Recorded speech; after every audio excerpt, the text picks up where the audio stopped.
Maki 1. Ang status ng machine po ay good naman po.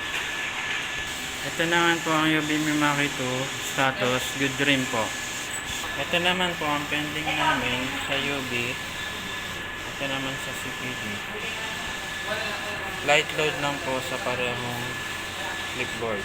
Ito naman nakalagay ang pending. Dito naman nakalagay yung jig. Kulang ako sa jig para sa UV2. Dito naman ang cleaning materials. Medyo magulo po yung mga tela. Ito naman po ang computer ng UV1. Maayos naman po. Nakapag-delete ako ng 500 MB. Ito naman po ang kanyang local disk.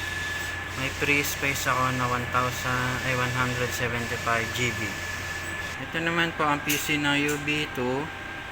Medyo may diferensya siya. Madalas siyang namamatay. Nakapag-delete ako ng 500 MB rin.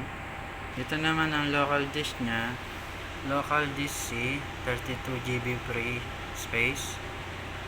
Local disk D, 178 GB free space. Customer files E, 206 GB free space.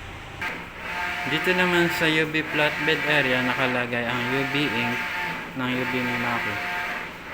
Kompleto naman ako sa kulay and ang ink is good for 6 months.